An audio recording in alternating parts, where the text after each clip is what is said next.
Bonjour à tous et bienvenue dans cette troisième vidéo de questionnement concernant le mois de Nissan. Donc, mois de Nissan, on va être, comme je le disais, donc dans un esprit de libération et de transformation. D'accord. On a vu donc effectivement que dois-je laisser derrière moi? Première question. Deuxième question, la semaine passée, on a eu quel nouveau départ s'annonce? Et aujourd'hui, donc après tout ça, une fois qu'on a laissé juste enfin, une fois qu'on a réussi à se débarrasser de certaines choses et une fois on voit le nouveau départ, ça veut dire qu'on va sortir un petit peu quelque part. Nou Qui dit nouveau départ, dit nouvelle aventure, dit sortir un peu de sa zone de confort. Donc on va arriver cette fois-ci avec la question: «Quelle peur dois-je laisser derrière moi?» Nouveau cycle, on se dit qu'on va essayer de faire les choses du mieux possible, on va essayer de justement ne pas répéter ce qui s'est déjà passé et ce qui s'est pas forcément bien passé. Voilà, si on est dans une période, enfin si on a connu récemment une période de schéma répétitif, donc on va être effectivement sur quelque chose d'assez lourd, d'assez pompeux et on va essayer donc quelque part d'atteindre la légèreté et d'atteindre une certaine libération, une certaine sérénité. D'accord? On l'a vu la semaine passée, on est dans cette période-là tout à fait, pile poil, OK? Donc de nouveau tirage en 3 cartes. On va avoir la première qui va représenter effectivement, donc là pour le coup, la peur qu'on doit laisser derrière nous. La deuxième carte qui nous représente nous et la troisième carte qui va représenter la force sur laquelle on va pouvoir s'appuyer pour pouvoir avancer et donc laisser cette peur derrière nous. D'accord? Mais par contre cette peur, on va pas la laisser en se disant: «Tiens toi, c'est bon, je t'ai identifié, maintenant tu restes derrière, moi j'avance». Ce qui va se passer, c'est que ça va se faire de manière totalement naturelle, parce qu'on va mettre en place les choses et on va le ressentir, et justement en le conscientisant, ça va faire qu'on va réussir à le faire de manière naturelle. D'accord? Donc, 3 cartes. La première, c'est parti. Elle représente, comme je disais, la peur qu'on doit laisser derrière nous. Et on a la carte numéro 9, la tortue. Donc, quelle peur doit-on laisser derrière nous?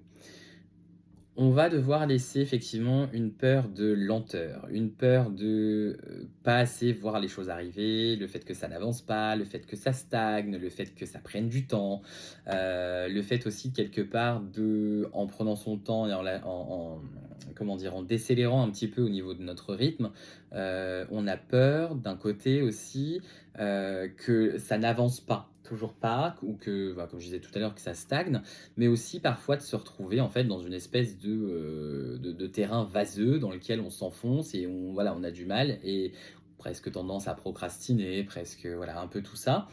Donc, cette peur-ci, on va la laisser derrière, mais comment? On va le voir après. OK? Deuxième carte qui nous représente, parce que je vais essayer de pas trop en dire, je vais essayer de pas vous spoiler. On va y aller doucement, étape par étape. La deuxième carte qui nous représente nous, c'est la carte numéro 28, la carte du fœtus.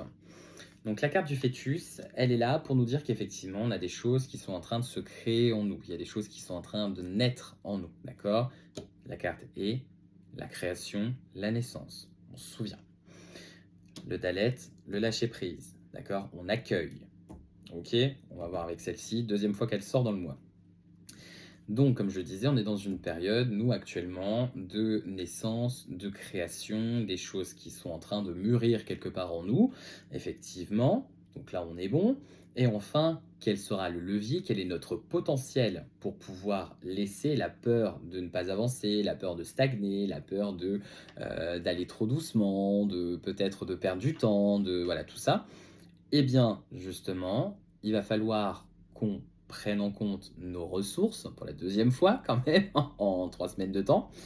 Il va falloir qu'on prenne conscience de nos ressources et qu'on se dise effectivement que ce qu'on a, on a ce qu'il faut et on a ce dont on a besoin surtout, d'accord? Donc peu importe la vitesse à laquelle on va, que ce soit de manière rapide ou de manière plutôt lente, si les choses doivent se faire lentement, c'est parce qu'elles se mettent en place sûrement. D'accord? Moi, je pars de ce principe-là.